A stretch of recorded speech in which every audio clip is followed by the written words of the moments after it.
Panique totale. Les rebelles M23, RDF, AFC serrés par l'avancée des forces fédérales au sud Kivu.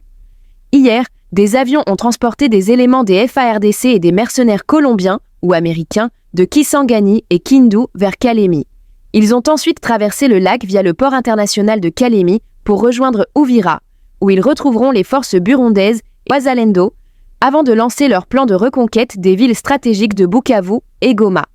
L'AFC M23 attend toujours les négociations à Doha, tandis que Félix Tshisekedi continue de s'écarter de toute voie de paix dans l'est de la RDC et semble privilégier l'escalade militaire pour relancer la guerre plutôt que le dialogue.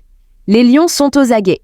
Pour la porte-parole du gouvernement de Kigali, Yolande Makolo, RDC, les mensonges de Kigali sur le M23 mis à nu par l'ONU. Le dernier rapport du groupe d'experts des Nations Unies sur la République démocratique du Congo est sans équivoque. Le Rwanda exerce un contrôle de facto sur le mouvement rebelle M23, actif dans l'est de la RDC. Selon ce document, Kigali ne se contente pas d'un simple appui politique ou diplomatique. Il fournirait au M23 des formations militaires, des équipements sophistiqués et aurait même déployé environ 6000 soldats rwandais pour opérer aux côtés de ces rebelles dans le Nord Kivu.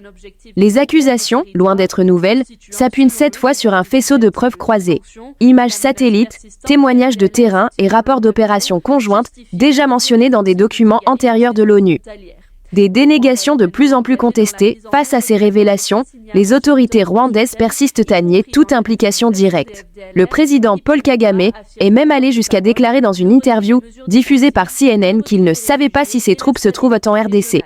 Une réponse qui a suscité de vives réactions, tant à Kinshasa qu'à l'international. Pour de nombreux observateurs, ces dénégations apparaissent aujourd'hui comme de moins en moins crédibles. Des sources régionales évoquent d'ailleurs la mort de centaines de soldats rwandais lors d'opérations menées en territoire congolais, bien que ces pertes n'aient jamais été officiellement reconnues par Kigali.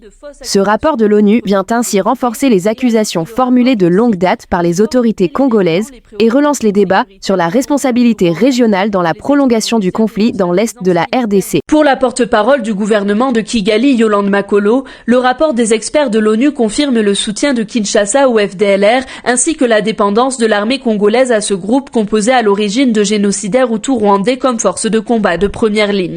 Dans son message, la porte-parole dément également ce qu'elle qualifie de fausses accusations de contrebande de minerais et ajoute que le rapport, je cite, déforme délibérément les préoccupations sécuritaires de longue date du Rwanda.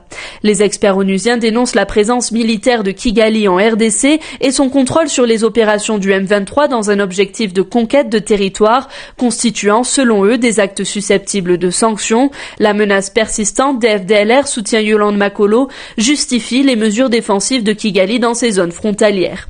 Le Rwanda est pleinement engagé dans la mise en œuvre de l'accord de paix signé à Washington, poursuit-elle, y compris dans la neutralisation des FDLR, qui permettra, affirme la porte-parole, le retrait des mesures défensives, le retour des réfugiés et la stabilité régionale. Lucie Mouillot, Kigali, RFI. RDC Rwanda. Paul Kagame assume l'implication et adresse des mises en garde à peine voilées. Dans une déclaration publique récente, le président rwandais Paul Kagame s'est exprimé sur la situation sécuritaire à la frontière entre le Rwanda et la République démocratique du Congo, RDC, adoptant un ton à la fois revendicatif et menaçant. Sans nommer directement les pays ou acteurs impliqués, le chef de l'État rwandais a évoqué l'arrivée de mercenaires venus d'Europe ainsi que d'autres groupes africains, selon lui envoyés pour soutenir un gouvernement qu'il accuse de réprimer sa propre population et de collaborer avec d'anciens auteurs de crimes de masse.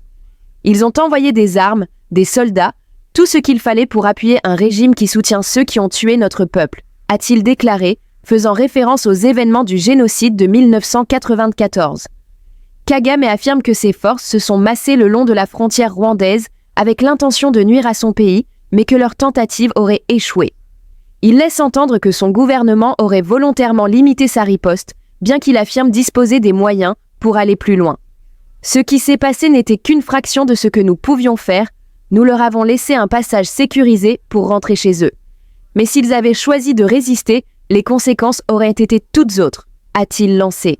Il conclut son discours par une mise en garde claire. Je le dis aujourd'hui et demain, si quelqu'un tente quoi que ce soit, il verra bien. Je ne me vante pas, je dis simplement la vérité. Ces déclarations interviennent alors que les tensions entre Kigali et Kinshasa restent vives, sur fond d'accusations persistantes concernant l'appui du Rwanda au groupe armé M23, très actif dans l'est de la RDC.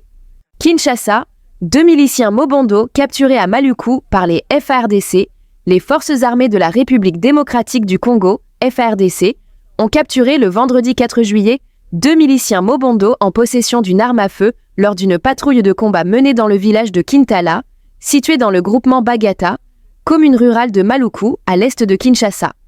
L'opération s'inscrit dans le cadre des actions militaires Njemba et a été confirmée par le capitaine Anthony Mwalushayi, porte-parole des opérations.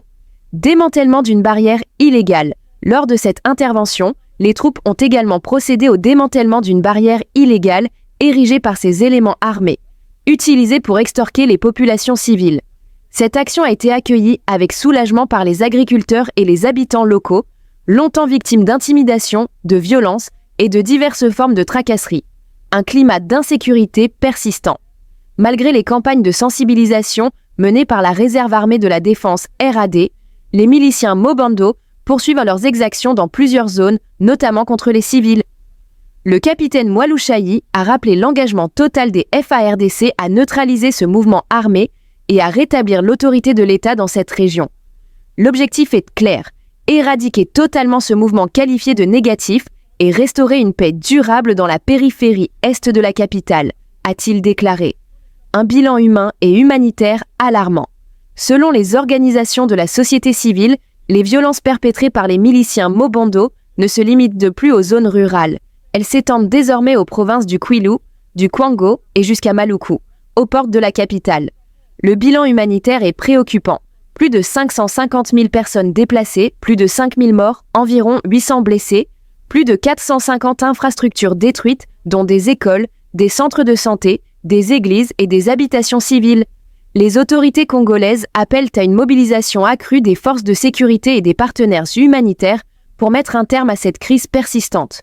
Lubumbashi, arrestation de Mashimba Mpanya, ex-policier et cerveau présumé de multiples braquages dans le Katanga.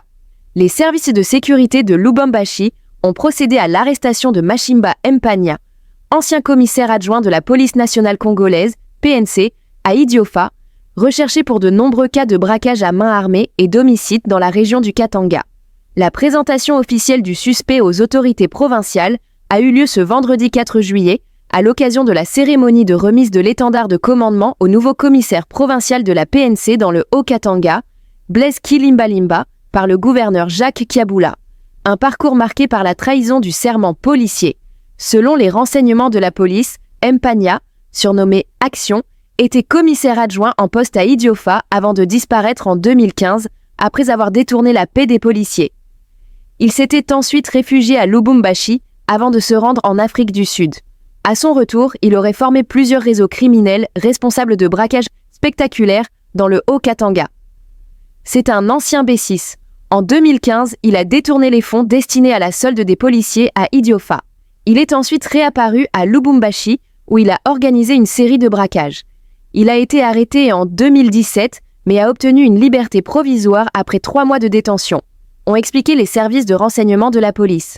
Un lourd bilan criminel. Mpanya est soupçonné d'avoir coordonné ou participé à plusieurs attaques armées contre des établissements financiers, notamment le braquage de Soficom au quartier Njanja, ainsi que des attaques sur les routes de Kazumbalesa et de Likasi, ayant entraîné la mort d'un policier en escorte.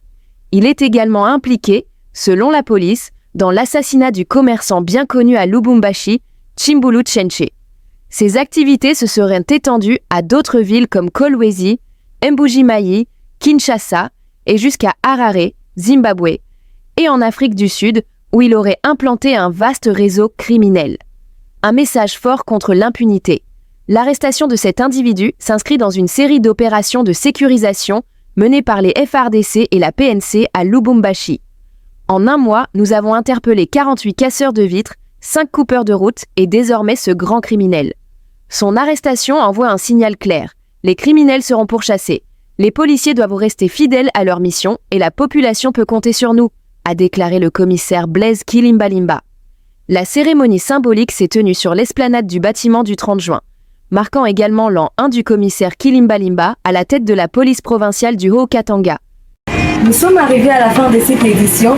Merci à vous de nous avoir suivis jusqu'ici.